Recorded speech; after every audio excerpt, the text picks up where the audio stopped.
Assalamualaikum warahmatullahi wabarakatuh. Selamat pagi anak-anakku, siswa dan siswi SMP IT Al-Qohariyah, khususnya bagi kelas 8A dan B. Alhamdulillah pada kesempatan kali ini kita masih diberikan kesempatan oleh Allah Subhanahu wa taala untuk melanjutkan pembelajaran bahasa Indonesia di kelas 8 semester 1.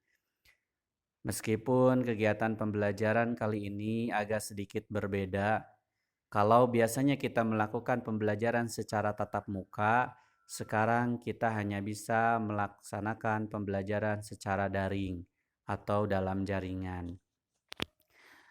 Namun meskipun demikian, mudah-mudahan tidak mengurangi rasa hormat kita, rasa takdim kita terhadap ilmu yang sedang kita pelajari. Meskipun ilmu itu adalah ilmu umum, yakni ilmu bahasa Indonesia. Baiklah, siswa dan siswiku, bagaimana kabarnya? Semoga kita semua dalam keadaan baik-baik ya. Harus tetap semangat belajar, meskipun kita belajar di rumah saja. Baik,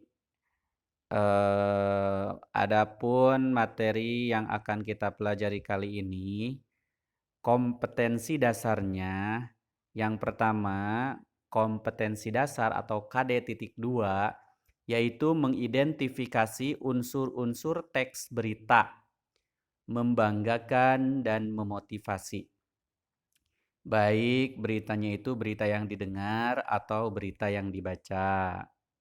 Selanjutnya, KD 4.1-nya menyimpulkan isi berita, membanggakan dan memotivasi yang dibaca dan didengar.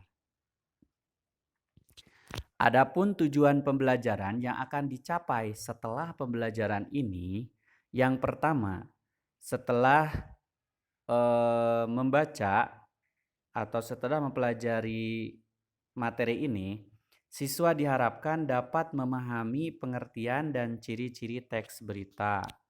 Yang kedua, mengidentifikasi unsur-unsur teks berita yang kamu dengar atau kamu baca. Yang ketiga, menyimpulkan pokok-pokok isi berita yang didengar atau yang dibaca. Adapun pokok bahasan yang akan dibahas pada materi atau pada kesempatan kali ini, yang pertama adalah pengertian berita. Apa sih berita itu gitu ya? Meskipun kita sering mendengar atau bahkan menyaksikan siaran berita baik dari radio ataupun dari televisi, dari internet dan sebagainya. Kemudian kita akan mempelajari tentang unsur-unsur berita. Selanjutnya kita akan mempelajari ciri-ciri teks berita dan kita akan mempelajari bagaimana cara menyimpulkan isi berita. Oke. Yang dimaksud dengan teks berita, menurut Kamus Besar Bahasa Indonesia versi kelima, bahwa berita adalah cerita atau keterangan mengenai kejadian atau peristiwa yang hangat, atau bisa disebut juga berita itu adalah kabar. Ada juga yang menyebutkan bahwa teks berita merupakan teks yang berisi tentang segala peristiwa yang terjadi di dunia. Jadi berita itu merupakan teks yang berisi tentang segala peristiwa yang sedang terjadi di dunia. Gitu ya. Nah biasanya kan kalau ada sesuatu yang terjadi, apalagi sesuatu yang hangat, yang sedang dibicarakan, nah itu kan suka ada pemberitaannya. Selanjutnya, teks berita adalah teks yang melaporkan kejadian, peristiwa, atau informasi mengenai sesuatu yang telah atau sedang terjadi. Baik, selanjutnya ciri-ciri berita. Ciri-ciri berita yang pertama adalah faktual. Faktual itu artinya bahwa berita itu adalah sesuatu yang memang benar-benar terjadi atau sesuai fakta, gitu ya. Jadi bukan hayalan, ya. Berita itu adalah sesuatu yang faktual, yang nyata. Selanjutnya yang aktual. Aktual itu up to date gitu ya. Atau bisa dikatakan yang hangat, yang sedang dibicarakan. Karena kalau berita-berita yang sudah basi begitu ya, itu jarang disiarkan. Kecuali kalau ada sesuatu yang memang eh, yang sesuatu yang memang membawa berita tersebut kembali untuk ditayangkan begitu ya. Selanjutnya, berita itu bersifat unik dan menarik. Kenapa harus unik dan menarik? Ya supaya si pembaca berita atau si pendengar berita itu kan mau mendengarkan berita tersebut begitu ya. Jadi tidak monoton. Selanjutnya objektif. Objektif itu seperti tadi yang telah dijelaskan yaitu apa adanya. Jadi tidak diada-adain gitu ya, atau tidak diada-ada. Maaf ya, tidak ada imbuhan in. Selanjutnya berpengaruh bagi masyarakat. Nah, ini berita itu memang sangat berpengaruh bagi masyarakat. Kenapa? Karena biasanya setelah membaca berita masyarakat sedikit terpengaruh begitu ya. Misalnya sekarang pemberitaan tentang corona begitu ya. Ketika ada pemberitaan tentang corona ya masyarakat jadi sedikit bingung gitu ya, ketakutan dan sebagainya. Kemudian terdapat waktu dan kronologis. Waktu yang terjadi pada pemberitaan tersebut itu kapan, terus urutan waktunya, urutan kejadiannya, nah itu disebut dengan kronologis. Selanjutnya, unsur-unsur berita. Unsur-unsur berita ini tidak jauh dari rumus 5W1H, yaitu apa, di mana, kapan, siapa, mengapa, bagaimana. Atau kalau dalam bahasa Indonesia dikenal dengan singkatan adik Simba, gitu ya. Adik Simba, A-nya siapa, D-nya di mana, K-nya kapan, Si-nya siapa, M-nya mengapa, B-nya bagaimana.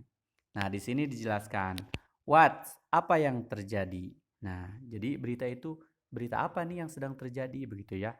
Where, di mana peristiwa itu terjadi. Berarti ini menunjukkan tempat ya. When, kapan peristiwa itu terjadi. Nah, berarti waktu yang ditanyakan. When, siapa saja yang terlibat. Siapa saja yang terlibat dalam pemberitaan itu gitu ya. Kemudian why, mengapa peristiwa itu bisa terjadi, dan how atau how, bagaimana peristiwa itu terjadi. Menyimpulkan isi berita. Ketika kita mau menyimpulkan isi berita, langkah yang pertama adalah membaca atau mendengarkan berita secara utuh. Jadi jangan sebagian-sebagian ya. Kalau dibacanya sebagian-sebagian atau didengarkannya sebagian-sebagian, nanti berita yang kita serap itu tidak akan utuh. Bahkan tidak menutup kemungkinan kita akan salah menafsirkan berita karena beritanya tidak tidak selesai kita baca. Selanjutnya, menentukan atau mencari unsur-unsur berita yaitu 5W1H yang meliputi pertanyaan-pertanyaan seperti apa, di mana, kapan, mengapa, dan bagaimana yang disingkat dengan kata adik Simba. Selanjutnya, membuat kesimpulan berdasarkan berita yang sudah diamati dengan cara menyusun unsur-unsur berita yang sudah ditemukan dalam bentuk paragraf. Nah, perhatikan contoh teks berita berikut ini. Ini adalah contoh teksnya ya. Nanti bisa kalian baca. Nah ini hasil analisisnya.